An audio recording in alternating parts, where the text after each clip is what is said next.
오늘은 도마의 의심이 아니라 도마의 믿음이라는 제목으로 여러분과 함께 은혜를 나누도록 하겠습니다. 그리스도인 중에서 예수님이 부활하셨다라는 역사적인 사실을 믿지 않는 사람은 단 한 분도 안 계실 줄로 믿습니다.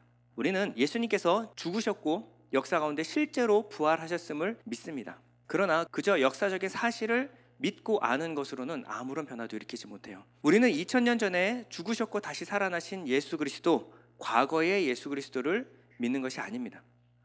우리는 지금 내 안에 살아계시며 내게 주님이 되어셔서 나를 이끌어 나가시고 내 삶을 통치하고 계신, 실제로 살아계신 예수 그리스도를 믿는 것입니다. 예수 그리스도는 교회의 머리시고 이 모든 세상 만유의 통치자가 되셨습니다. 예수님은 지금도 우리 곁에 계시며 우리를 다스리고 계십니다.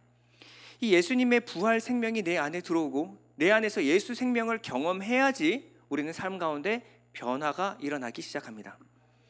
예수님은 이 땅 가운데 그냥 죽으시고 다시 사시는 것이 예수님의 사명이 아니었습니다. 예수님은 우리에게 성령을 주셔서 예수님 안에 계셨던 부활 생명으로 우리가 살게끔 만드시는 것이 예수님의 최종적인 사명이었습니다. 고린도전서 15장 21절은 이렇게 말합니다. 한 사람으로 말미암아 죽음이 들어왔으니 또 한 사람으로 말미암아 죽은 사람의 부활도 옵니다. 아담 안에서 모든 사람이 죽은 것과 같이 그리스도 안에서 모든 사람이 삶을 얻을 것입니다. 생명을 얻습니다. 예수님은 오늘도 예수 그리스도를 믿는 자들에게 예수 안에 있던 그 부활 생명을 주시는 분이십니다. 그리고 우리는 그 부활 생명을 힘입어 살아가는 존재들입니다. 이것이 예수님의 사명이었어요. 예수님은 하나님의 말씀이고요, 하나님의 말씀은 우리로 믿어 생명을 얻게 하는 것, 이것이 하나님 말씀의 최종적인 목적입니다. 요한복음을 기록한 목적은요, 동일합니다. 오늘 읽었던 31절인데요. 오직 이것을 기록함은 너희로 예수께서 하나님의 아들 그리스도이심을 믿게 하려 하며 또 너희로 믿고 그 이름을 힘입어 생명을 얻게 하려 함이니라. 예수 그리스도 하나님의 말씀이 이 땅 가운데 오신 목적이 우리로 믿어 생명을 얻게 하는 것. 그리고 요한복음을 기록한 목적은요, 요한복음을 해석하는 기준이 딱 하나 있는데 예수 그리스도가 하나님의 아들 그리스도이심을 믿어 생명을 얻는 것입니다. 이게 바로 성경을 기록한 목적입니다.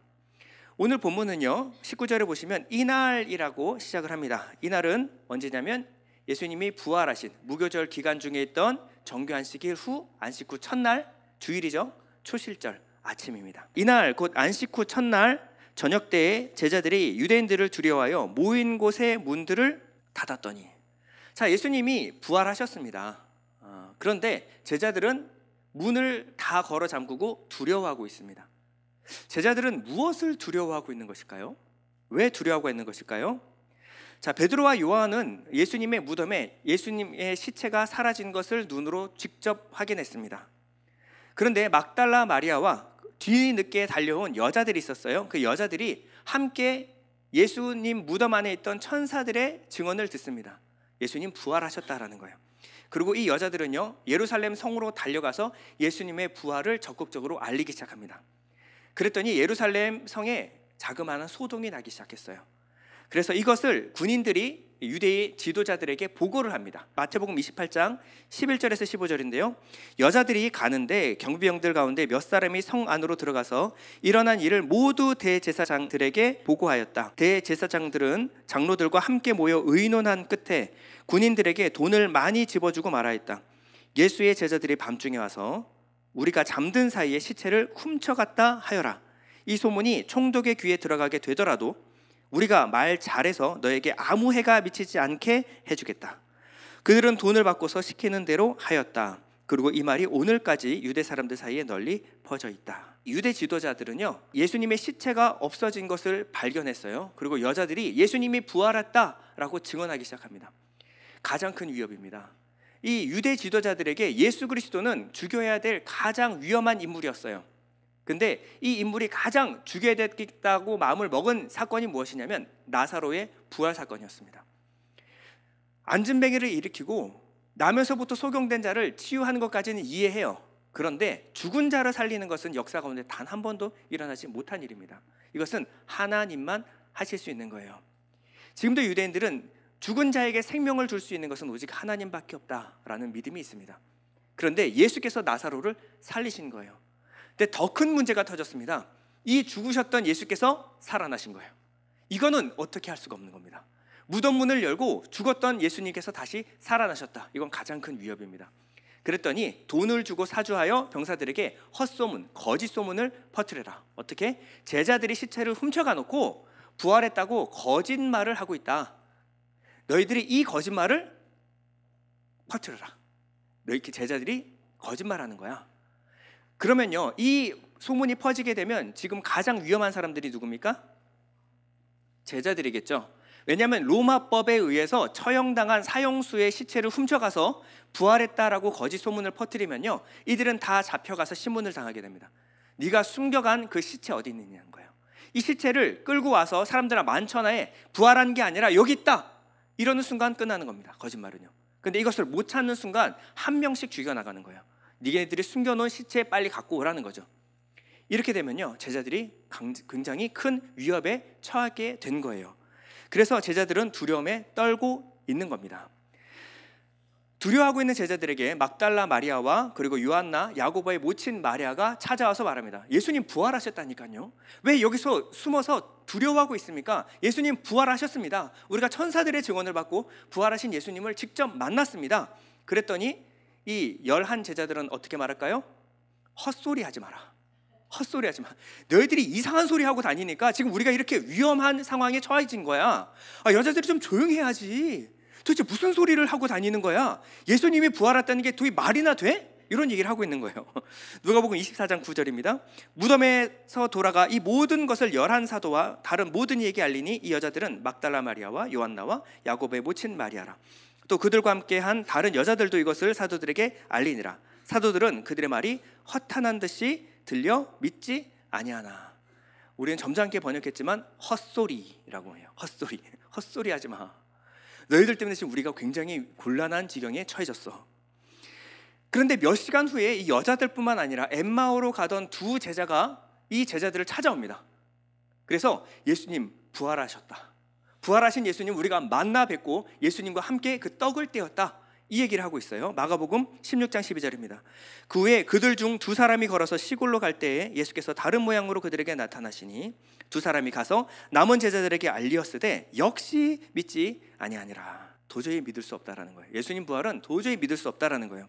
근데 이 말을 하고 있는 도중에 예수님이 나타나셨습니다. 누가복음 24장 36절인데요. 이 말을 할 때에 엠마오로 가던 2 제자가 증언을 할 때에 예수께서 친히 그들 가운데 서서 이르시되 너희에게 평강이 있을지어다 하시니 그들이 놀라고 무서워하여 그 보는 것을 영으로 생각하는지라. 자, 부활을 믿지 않아요. 우리가 헛것을 보나 보다, 홀령을 보나 보다. 예수께서 이르시되 어찌하여 두려워하여 하며 어찌하여 마음에 의심이 일어나느냐. 내 손과 발을 보고 나인 줄 알라. 또 나를 만져보라. 영은 살과 뼈가 없으되 너희 보는 바와 같이 나는 있느니라. 이 말씀을 하시고 손과 발을 보이시나 그들이 너무 기쁨으로 아직도 믿지 못하고. 예수님 말씀하셨어요. 영이 아니야. 이 영은 살과 뼈가 없잖아. 근데 난 살과 뼈가 있다. 만져봐. 그랬는데 어떻게 해요? 아직도 믿지 못해요. 놀랍게 여길 때에 이르시되 여기 무슨 먹을 것이 있느냐 하시니 이에 구운 생선 토막 한 토막을 드리니 받으사 그 앞에서 잡수시더라. 예수님이 이 정도까지 하셔야겠습니까? 살아생전에 내가 3일 만에 부활할 것을 제자들에게 여러 번 가르치셨습니다. 그런데 기억도 못하고 부활하신 예수님을 보고도 믿지 못하는 거예요. 예수님 어떻게 해요? 만져봐. 나 영 아니야. 홀령 아니니까 만져봐. 그런데도 여전히 믿지 못하자 앞에서 생선 토막 드시고 계시는 거예요. 자, 봐봐. 뼈와 살을 내가 바르지? 나는 뼈와 살이 있어. 근데 내가 생선뼈를 바르고 있잖아. 나는 살아있는 거야. 네가 헛걸 보고 있는 것이 아니야. 지금 이 장면이 뭐냐면 오늘 본문 장면이에요. 본문은 굉장히 축약해서 설명했지만 바로 이렇게까지 예수님이 생선 토막까지 드셔가면서 나 부활했어를 증거하시는 부분이 바로 오늘 본문입니다. 본문 19절인데요. 이날 곧 안식 후 첫날 저녁 때에 제자들이 유대인들을 두려워하여 모인 곳에 문들을 닫았더니 예수께서 오사 가운데 서서 이르시되 너에게 평강이 있을지어다. 이 말씀을 하시고 손과 옆구리를 보이시니 제자들이 주를 보고 기뻐하더라. 굉장히 짧게 즉시로 제자들이 믿었던 것처럼 기록하고 있지만 실제로 우리가 누가복음에 가보면 보고도 믿지 못했습니다. 예수님이 생선 드실 때까지 절대 믿지 않았어요. 근데 이때 무슨 일이었는지 도마는 현장에 없었습니다. 같이 있었겠죠.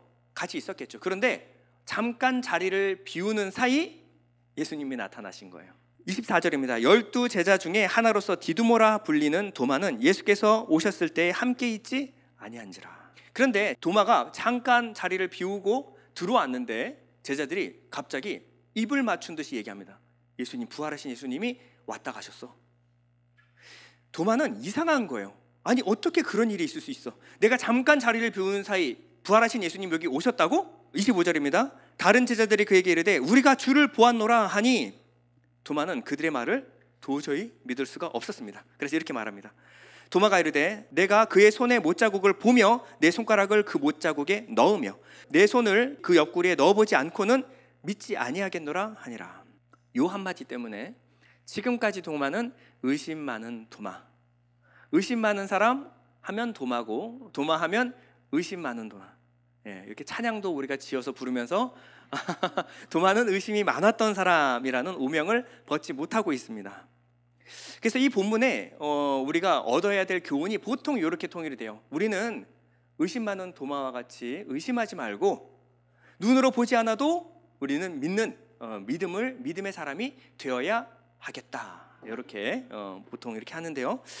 자, 여러분에게 여쭤보겠습니다. 도마는 정말 의심이 많은 사람이었습니까? 우리가 알고 있던 것이 진짜 그러한가를 여러분 한번 돌아보시기 바랍니다. 정말 도마는 의심이 많은 사람이었을까요? 그리고 두 번째, 이 본문이 말하고자 하는 바가 정말 그런 것일까요? 자, 첫 번째, 인터넷에 도마 치면 나오는 그림이 있습니다. 카라바조의 도마의 불신, 너무나 유명한 그림이죠.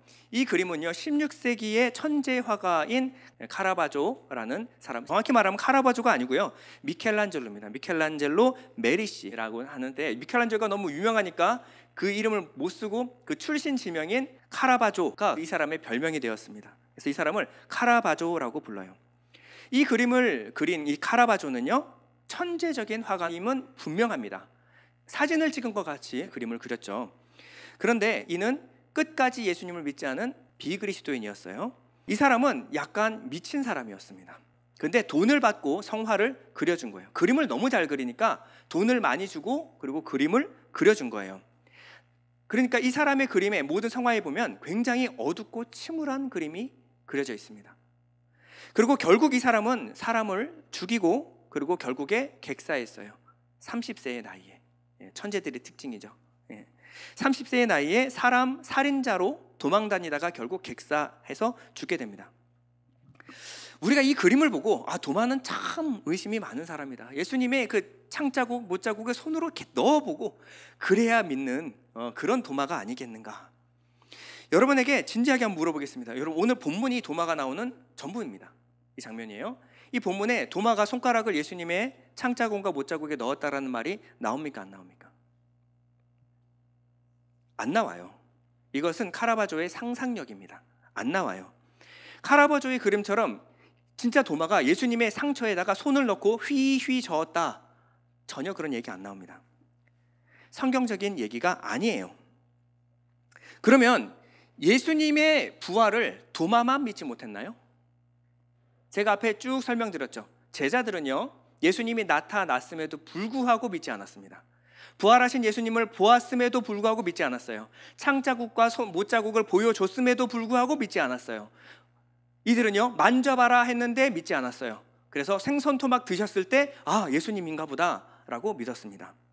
그들은 예수님은 홀령이라고 생각했어요. 예수님은 나타나셔서 도마에게만 못자국과 창자국을 보여주신 것이 아니라는 거예요.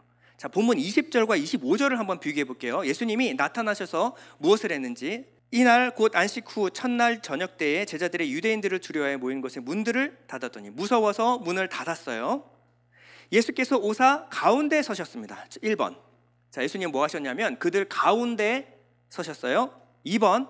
너희에게 평강이 있을지어다 말씀하셨습니다. 그리고 3번. 이 말씀을 하시고 손과 옆구리를 보이시니 제자들이 주를 보고 기뻐하더라. 그러나 여러분들 혹시 잊어버렸을까 봐 다시 누가복음 한번 보여드릴게요. 손과 발을 보고 나인 줄 알라. 또 나를 만져보라. 영은 살과 뼈가 없으되 너희 보는 바와 같이 나는 있느니라. 이 말씀을 하시고 손과 발을 보이시나 그들이 너무 기쁨으로 아직도 믿지 못하고. 바로 믿은 게 아니에요. 생선 토막 드실 때까지 안 믿었습니다. 자, 도마를 찾아왔을 때는 어떻습니까? 도마 8일이 지났어요. 예수님의 부활을 목도한 후 8일 어떠한 변화가 있었을까요? 하나도 변화가 없었습니다. 예수님의 부활을 보기 전 제자들의 모습과 부활을 만나고 본 제자들의 모습은 변화가 하나도 없었어요. 여전히 문을 닫고 두려움에 떨고 있습니다. 여드레를 지나서 제자들이 다시 집 안에 있을 때에 도마도 함께 있고 문들이 닫혔는데 문이 왜 닫혔을까요? 유대인들이 두려워서 문을 꼭꼭 걸어 잠근 겁니다. 근데 1번 예수께서 오사 가운데 섰었어요. 똑같죠? 2번 너에게 평강이 있을지어다. 2번 똑같죠? 도마에게 이르시되 내 손가락을 이리 내밀어 내 손을 보고 내 손을 내밀어 내 옆구리에 넣어보라. 그래야 믿음 없는 자가 되지 말고 믿는 자가 되라. 3번. 자, 예수님이 하신 게 똑같아요, 안 똑같아요? 똑같아요. 제자들에게 했던 것과 동일합니다. 그런데 도마는요, 예수님을 만나자마자 뭐라고 고백했습니까? 나의 주, 나의 하나님. 손가락을 넣어봤다 이런 기록 없어요. 그냥 예수님을 보는 순간 당신은 주님이시며 나의 주님이시며 당신은 하나님, 나의 하나님이십니다. 누가 더 믿음이 좋아요? 도마가 더 좋아요. 우리가 오해하고 있는 겁니다. 도마는 의심이 많은 사람이었다. 성경에 어디에도 그렇게 나오지 않습니다. 도마는요, 예수님을 핍박하는 사람들이 예루살렘에 가득할 때 우리가 예루살렘에 들어가야 된다 그랬더니 어떻게 해요? 우리가 주와 함께 가서 죽자. 의리 있는 사람이었어요. 예수님을 사랑하던 사람이었습니다. 예수님 혼자 가면 죽어요. 그러나 우리가 함께 가서 죽어야 되지 않겠니? 이게 도마의 성격이었습니다. 도마는 의심하지 않았어요. 단지 누구를 의심했냐면 제자들을 의심했습니다. 예수님이 부활하신지는 난 모르겠고, 근데 너희들이 그 증거들을 봤을 때는 너희들은 내가 도저히 믿지 못하겠다라는 거예요. 도마는요, 육신의 눈으로 보지 않고는 믿지 않는 인간, 우리 모든 인간의 한계를 보여주는 인물임은 분명합니다. 그러나 그것은 도마만의 문제가 아니고 우리 모든 인간들의 갖고 있는 특질이에요. 이 본문에 말하고자 하는 것은 도마처럼 의심하지 말자가 아니라는 거예요. 그럼 본문이 말하고자 하는 바는 뭘까요? 왜 이 요한복음에만 이 기록을 굳이 해놔서 우리에게 무언가 전달하려는 목적이 무엇일까요? 자, 본문의 내용을 알기 위해서는 이 도마라는 시점으로 우리가 본문을 다시 한번 봐야 됩니다. 오해를 풀어야 돼요. 오해를 풀고 도마가 이 비었던 방 안에 들어왔습니다. 잠깐 자리를 비우는 사이 제자들은 눈을 동그랗게 해가지고 자기를 보고 있죠. 야, 너 어디 갔다 온 거야? 부활하신 예수님이 지금 나타나셨어. 이런 얘기를 하는 거예요. 도마야, 네가 없는 사이에 나타난 게 맞아. 근데 이 사람도 말하는 거 보니까 말은 똑같아요. 그런데 한 가지 믿을 수 없는 것이 있습니다. 그들의 눈빛과 제스처예요. 메라비안의 법칙이라는 거 혹시 아십니까? 내가 하는 말을 믿냐 믿지 않느냐는요, 눈빛과 말투, 표정, 제스처에 달렸습니다. 이 말의 전달은 7%. 그러나 사람들은 뭘 봐요? 눈빛과 표정, 말투, 제스처를 본다라는 거예요. 우리 남자들은 말만 믿어요. 그렇죠? 그러니까 내가 이렇게 말했잖아. 여자들은 뭘 본다고요? 눈빛과 표정과 말투와 제스처를 봐요. 그러니까 남자들의 거짓말을 여자들은 기가 막히게 아는 거예요. 어떻게 알았지? 내 눈빛과 표정에서 나온다니까요. 도마는 본 거예요. 예수님 부활하셨어. 그런데 이들의 얼굴에는요, 두려움이 가득해요. 아니, 예수님 부활하셨어 말했던 이 예수님의 부활을 직접 봤던 제자들이요, 8일 동안 숨어서 문을 꼭꼭 걸어 잠그고 숨어 있습니다. 유대인들을 두려워하고 있는 거예요. 두려워하고 있는 이 제자들의 모습을 보고 도마는 이렇게 생각했습니다. 예수님이 진짜 부활하셨다면, 너희들의 말이 사실이라고 한다면 너희들은 왜 지금 이 모양이냐? 아니, 예수님 진짜 부활하신 예수님을 봤다며, 죽음을 이기시고 무덤 문을 열고 나오신 그 부활하신 예수님 너희들 봤다며요. 그런데 너는 여전히 두려워 떨고 있는 거야 혹시? 너희들은 뭘 두려워하고 있는 거야? 넌 도대체 뭘 본 거야? 아니, 나아가서 부활하신 예수님 지금 어디 계시냐? 아니, 부활하셨는데 예수님은 왜 침묵하고 계시고 왜 숨어 계시지? 부활하셨다며. 근데 세상은 달라진 게 하나도 없어. 너희들은 두려워 떨고 있고, 부활하신 예수님을 봤다는 사람들은 있지만 세상은 바뀐 게 하나도 없어. 그럼 진짜 부활한 거 맞냐? 너희들이 제대로 본 거 맞아? 너희들이 너무 두려워서 홀령을 본 거 아니야? 나는 직접 손가락을 넣어보고 진짜 그분인지를 내가 확인해 봐야 되겠다. 그러기 전까지 난 믿을 수 없어.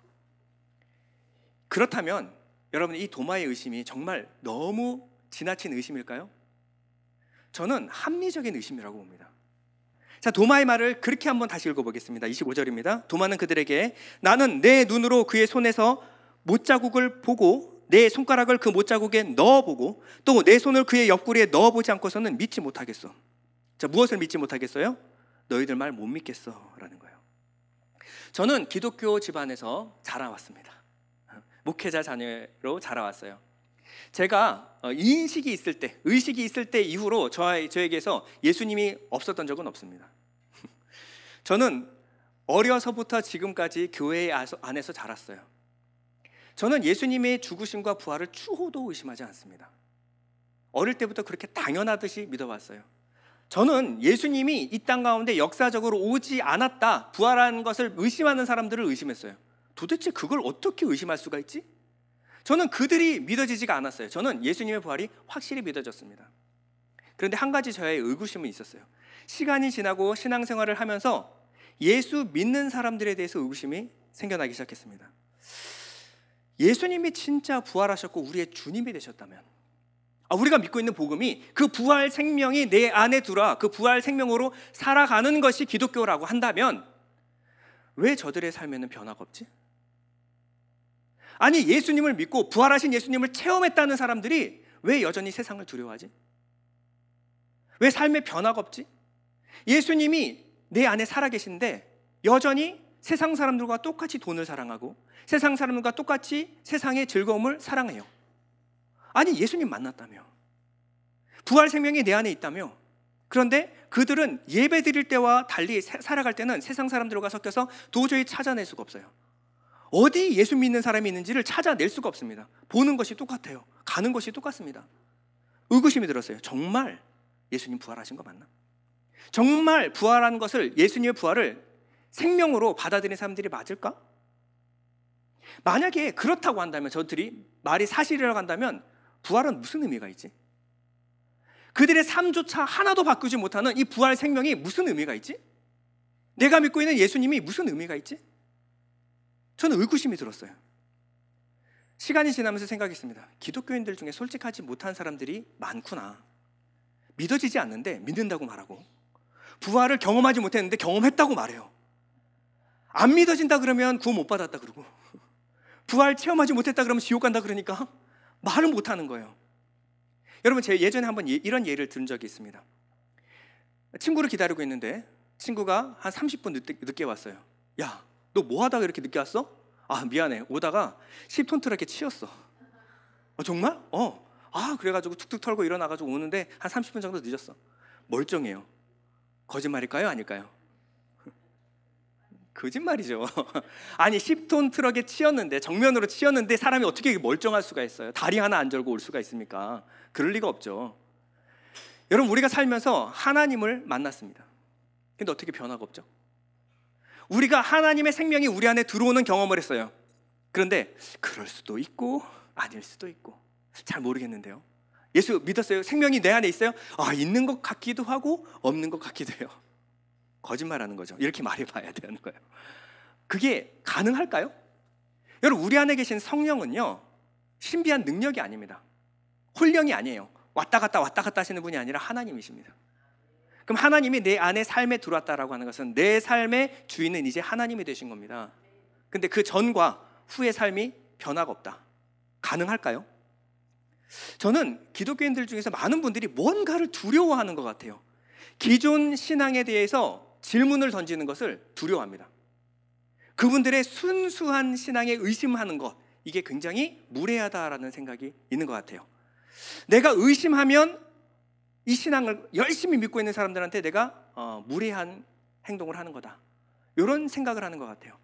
그래서 잘 믿어지지 않아서 질문하려고 그러면 질문을 삼켜요. 내가 이걸 질문하는 순간 나는 안 믿는 사람이 돼버리니까. 저는 이런 것들을 좀 많이 경험했어요. 알지도 못하고 믿어지지도 않는데 믿는다라고 말하는 것은 무언가 두려움에 의한 맹신이고 맹종입니다. 여러분, 이단 종파들이 가장 큰 특징이 뭔지 아세요? 여러분, JMS라는 사람이 정명석이 자기가 성령이라고 우기는데, 여러분 제정신이라면, 게다가 스카이 나온 사람이라면 속겠습니까? 팬티 한 장 걸치고 축구하고 있는 모습을 보면 알잖아요. 저건 그냥 남자야. 그냥 늙은 남자. 근데 무슨 성령이야, 저게. 성령은 누가 봐도 상식이잖아요. 그런데 한 10만 명이 모여가지고 그분이 성령이라고 우기니까 내가 그 자리에서 아니라고 말을 못하는 거죠. 그리고 거기서 계속 뭔가에 두려운 것에 짓눌려가지고 안 믿는데 믿습니다 했더니 맹종하게 되는 거예요. 그 사람의 말이면 벌벌 떨게 되는 겁니다. 이게 가스라이팅이라는 거예요. 여러분, 이 맹종을 믿음이라고 착각하는 시대가 암흑의 시대였습니다. 맹종, 맹신, 이건 믿음이 아니에요. 그냥 믿는 거야. 무조건 믿어. 여러분, 이것을 맹신이라고 하고요, 맹종이라고 합니다. 이때 가장 기독교가 타락했어요. 교회가 가장 타락한 시대가 무엇이냐면 이 맹신을 강조하던 시대였습니다. 여러분, 묻지도 않고 따지지도 않고 무조건 아멘. 여러분, 이게 진짜 믿음일까요? 교회에서 믿음이 이게 맞을까요? 이걸 믿음이라고 생각해요. 믿음이 좋다라고 생각해요. 억지로 막 믿어보려고 믿습니다. 여러분, 이러면 머리를 흔들면서 믿습니다 하면요, 의심이 사라지는 게 아니라 의식이 사라져요. 생각이 없어져요. 그러면 이제 더 이상 궁금한 게 없어지죠. 난 믿는 거야. 믿는 걸 거야. 믿는 거여야지 해.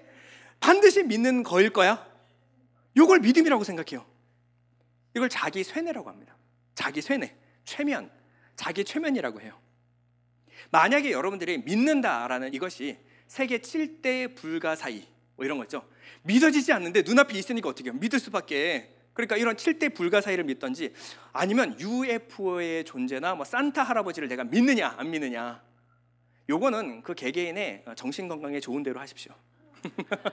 믿든지 말든지 그건 뭐 별 상관이 없어요. 그렇죠? 예. 그런데 내가 죽음 이후에 영원한 천국이냐 영원한 지옥이냐, 이것을 걸고 우리가 싸우는 승부라고 한다면 여러분들이 그냥 맹신해도 되겠습니까? 여러분, 그래도 되는 문제인가요? 부활하신 예수님을 인격적으로 개인적으로 만나기 위해서 여러분 발버둥 쳐야 되는 거 아닙니까? 내가 이런 경험이 없다라고 한다면 내가 영원한 지옥에 떨어지는데 믿는 걸 거야. 믿어야만 해. 여러분, 진짜 이 체험이 있어야 합니다. 이게 바로 기독교가 말하는 구원의 핵심이라고 한다면 여러분들이 이런 생명에 대한 체험이 반드시 있어야 합니다. 오해하시는 분들을 위해서 덧붙이자면, 성경의 과학적인 증거들을 여러분들이 찾아내서 내가 믿을 수 있도록, 여러분, 이거를 제가 강요하는 게 아닙니다. 과학적으로 밝혀서 우리가 증명해내는 것은 믿음이라고 하지 않습니다.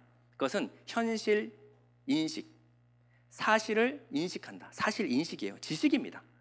그것은 성령이 주시는 게 아니라 세상이 줄 수 있는 거고 과학이 줄 수 있는 거예요. 성경이 말하는 것은요, 보지 못하는 것들에 대한 증거를 찾는 겁니다. 봐서 증거를 얻는 것이 아니라 보지 못하는 것에 대한 확실한 증거를 우리가 받아들이는 거예요. 히브리서 11장 1절에서 2절 여러분들이 한번 읽어보겠습니다. 시작. 믿음은 바라는 것들의 실상이요 보이지 않는 것들의 증거니 선진들이 이로써 증거를 얻었느니라. 아멘. 보이지 않는 것들의 증거를 찾는 거예요. 근데 선진들이 이로써 증거를 얻었대요. 그러면 자기가 봐서 믿는 것이 아니라 보이지 않는 것들 속에 있는 증거들을 발견했다는 얘기죠. 그러면 이게 무엇일까요? 자, 여러분들은 지금 다 모두 도마와 같은 표정을 짓고 있습니다. 정말 있는 건 맞는 거냐? 그럼 어떻게 얻는 건데? 어떻게 하면 부활하신 예수님을 개인적으로 인격적으로 만날 수 있죠? 여러분, 이 질문으로 모아지는 겁니다. 도마는 이 질문을 던진 거예요. 너희들을 만났다 그러는데 너희들을 봐서 내가 못 믿겠고, 그러면 어떻게 하면 예수님을 진짜 만날 수 있지? 내가 만나기 전까지는 나는 믿지 않는 사람이야. 솔직한 도마의 고백이었습니다. 그러면 어떻게 하면 믿을 수 있을까요? 오스게니스라는 사람은 회의하는 용기라는 책에서 불신과 의문을 명확하게 구별해 줍니다. 자, 불신이라고 하는 것은요, 믿지 않기로 선택한 거예요. 난 안 믿어. 난 못 믿겠어. 안 믿어, 못 믿겠으로 선택한 후에 발견하는 모든 것들은 안 믿을 증거들이에요. 내가 예수를 믿지 못할 증거들을 1000가지 만들어낼 수 있습니다. 그것은 불신에서 나오는 거예요.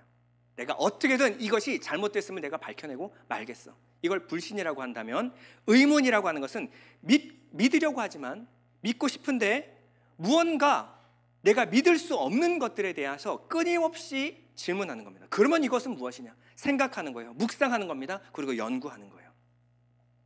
나는 도저히 믿어지지가 않는데 하나님, 어떻게 해야지 믿을 수 있죠? 이 믿음에 대한 믿을 수 있는 증거를 내게 주십시오. 여러분, 이것을 구하는 것이 바로 의문이라고 하는 거예요. 성령은 간절히 구하는 자에게 이 비밀을 열어주십니다. 여러분, 구약의 선지자들은요, 지금 때와 좀 다르게 지금은 성경이 완성이 됐어요. 그래서 성경을 통해서 말씀하시죠. 그런데 구약에는요, 정경이 완성되지 않았습니다. 구약의 선지자는 그러면 하나님의 말씀을 어떻게 알았을까요? 직통계시예요. 그 당시에 정경이 완성되기 전까지는 하나님이 직접 선지자에게 말씀하셨습니다. 나타나서 말씀하셨어요. 이사야는요, 하나님 천상에 있는 어전 회의에 참석했습니다. 삼위 하나님이 회의하고 있는 그 회의장에 참석했어요. 그리고 이사야는 직접 하나님으로 통해서 그 말씀을 들었어요. 그러면 이 땅에다 그냥 내리꽂으면 돼요. 그런데 어떻게 했다고 얘기하냐면 베드로전서 1장 10절입니다. 이 구원에 대해서는 너에게 임할 은혜를 예언하던 선지자들이 어떻게 했다고요? 연구하고 부지런히 살폈대요. 직접 들었는데, 그런데 이것이 진짜 하나님의 말씀이 맞을까? 내가 들은 것이 진짜 하나님의 말씀이 맞을까? 이것을 부지런히 연구했어요. 부지런히 연구했습니다. 선지자들뿐만 아니라 사도행전에 보면 베레아 사람들이 어떻게 말씀을 들어서 믿음에 이르게 되었는지를 설명하고 있습니다. 사도행전 17장인데요, 베레아에 있는 사람들은 데살로니가에 있는 사람들보다 더 너그러워서 어떻게 하냐면 간절한 마음으로 말씀을 받아요. 그리고 어떻게 했어요? 돌아가면 믿습니다 했어요. 이것이 진짜 그러한가 하여 날마다 성경을 상고함으로 그 중에 믿는 사람이 많아졌습니다. 여러분, 믿음은요, 여기서 오는 거예요. 그냥 믿습니다가 아니라 간절한 마음으로 말씀을 받고요, 이 말씀이 진짜 그러한가 성경을 보고 들춰보는 거예요. 진짜 하나님의 말씀이 그러한가를. 여러분들은 요한복음 강해를 들으셨습니다. 강해를 듣고 저를 믿고 돌아가시면 안 돼요. 어떻게 저를 믿으시겠어요, 여러분들? 여러분들, 김주현 목사가 한 말이 사실인가 본문에서 찾아보시라는 거예요. 앞뒤 문맥으로 찾아보라는 거예요. 진짜 그러한가. 그리고 풀어지지 않았던 말씀들이 풀어지면 그렇구나, 진리구나. 만약에 그렇지 않다면 여러분 다시 한번 묵상하라는 거예요. 그리고 질문하라는 거예요. 이게 과연 하나님의 말씀이 이 뜻이 맞는가를 여러분들이 날마다 성경을 상고할 때 실제로 그것이 여러분에게 믿어진다라는 거예요. 여러분들은 궁금해하셔야 됩니다. 여러분들은 배우셔야 돼요.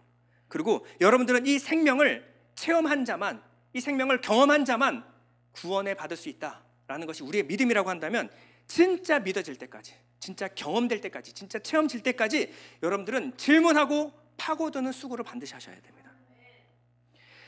말씀 속에 지속적으로 머물러서 하나님 깨닫게 해주십시오. 하나님 알고 싶습니다. 하나님 눈을 열어서 하나님의 계시를 내게 알려주십시오. 믿게 해주십시오. 이렇게 머물러서 간절히 구하는 자에게 예수님 뭐라고 약속하셨냐면, 나를 간절히 찾는 자가 나를 만날 것이다. 나를 간절히 찾는 자가 나를 만날 것이라. 나를 사랑하는 자들이 나의 사랑을 입으며 나를 간절히 찾는 자가 나를 만날 것이니라. 이 간절히가 어떤 간절일까요? 간절히 보면요, 사하르라는 말인데요, 어떤 간절이냐면 아침 일찍 일어나서 밤이 새도록 수고를 아끼지 않고 찾다요. 자, 이 짧은 단어에 이 간절히가 어떤 간절인지를 쭉 적어놨죠. 제가 정리해드리면 아침 일찍부터 밤이 새도록 수고를 아끼지 않고 찾는 자가 나를 만날 것이다. 여러분, 예수님 만나는 게 쉽습니까? 여러분, 예수님을 진짜 사랑하고 예수님을 만나야 된다라는 간절한 마음이 있는 사람은 뭐냐면 천국과 지옥의 사실을 믿는 거고, 예수께서 우리에게 생명을 주시는 자이심을 믿는 거예요. 그럼 이 예수님을 내가 만나지 못하면 나는 구원받지 못한다. 이런 간절함으로 매달릴 때 어떻게 해요? 아침 일찍 일어나 밤이 늦도록 수고를 아끼지 않고 찾는 거예요. 예수님도 말씀하셨습니다. 요한복음 14장 21절, 나의 계명을 지키는 자라야 나를 사랑하는 자니 나를 사랑하는 자는 내 아버지께 사랑을 받을 것이요 나도 그를 사랑하여 그에게 나를 나타내리라. 그러면 말씀을, 계명을 다 지켜야 되겠네요. 이 지키는 게 무엇이냐면 테레오라는 말입니다.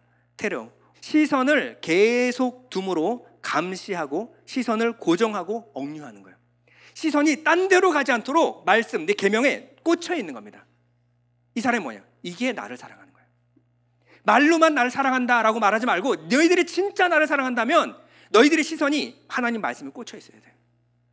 나를 만날 때까지 간절히 나를 찾아야 돼.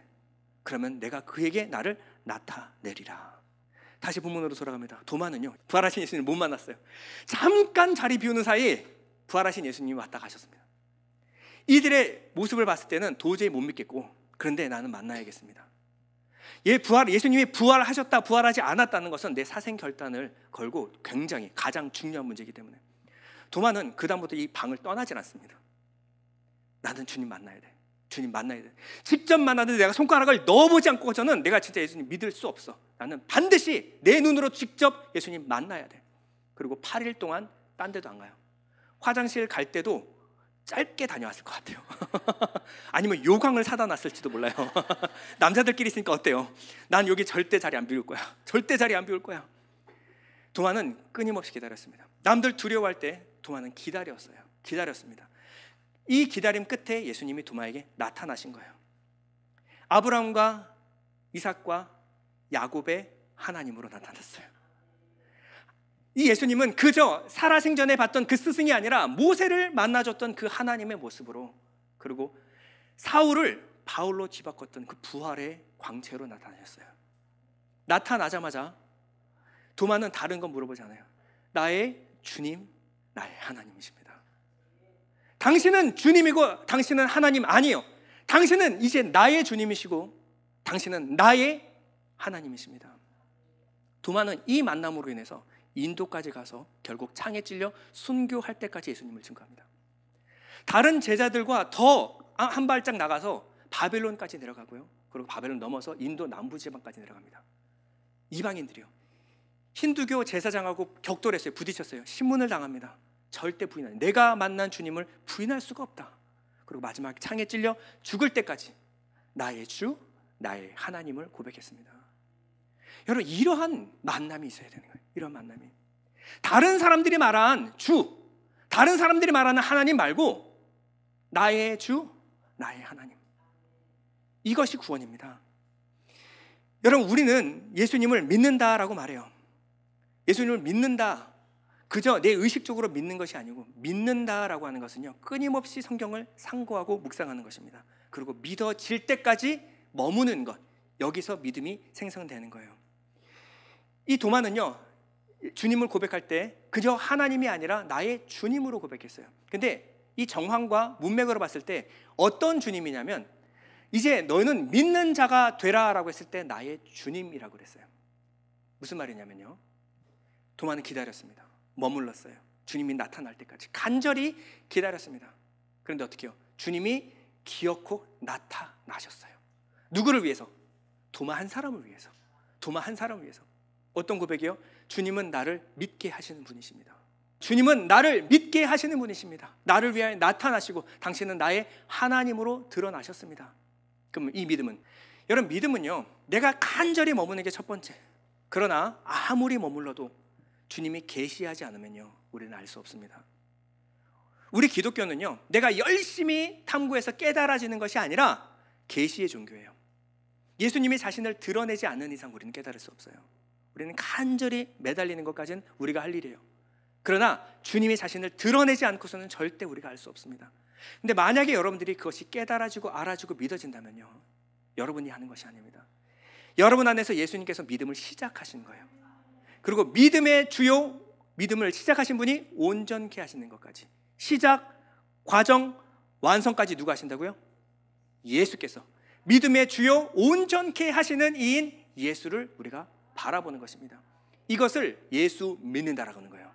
내가 온전한 믿음을 아직 가지지 못했어요. 그러나 내 안에 믿음을 시작하셨습니다.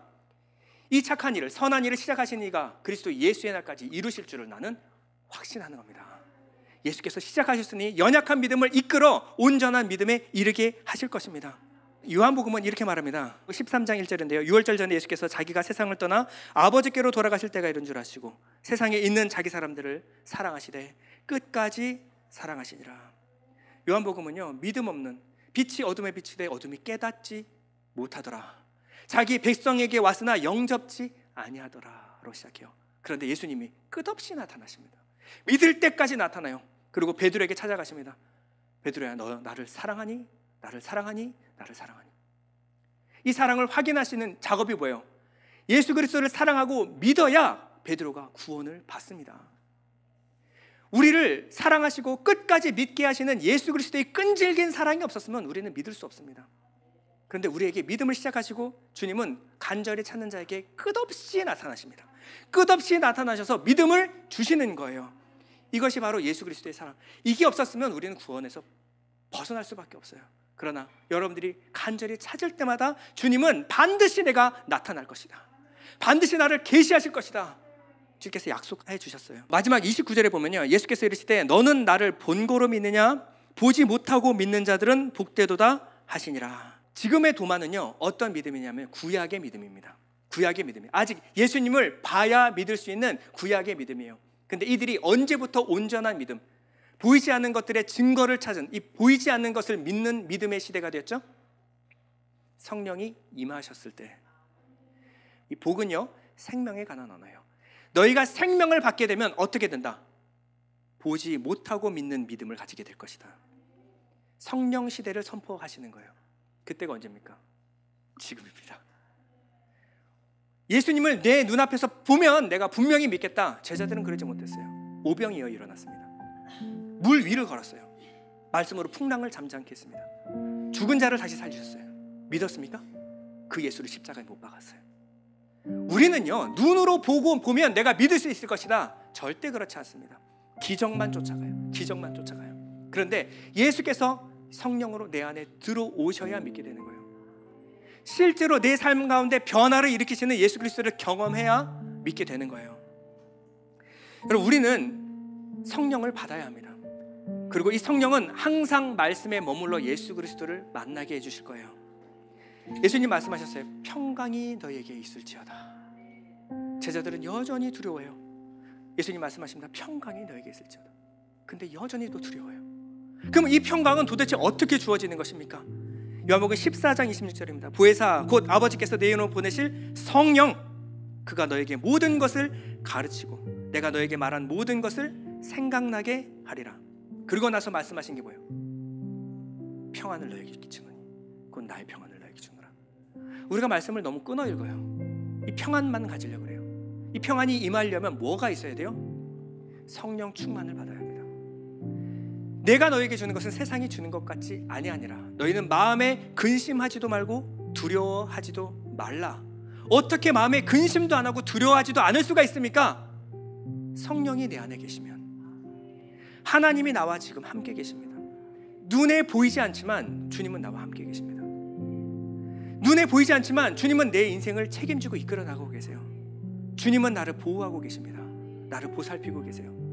여러분, 이 성령을 통해서 나와 함께 계시고 절대 너희를 떠나지 않는 이 성령이 내 안에 계심을 믿게 될 때는요, 우리 마음에 근심도 두려워하지도 않을 수가 있게 되는 것입니다. 우리 잠시 눈을 감겠습니다.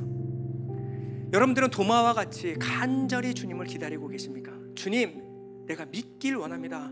나를 믿게 하여 주십시오.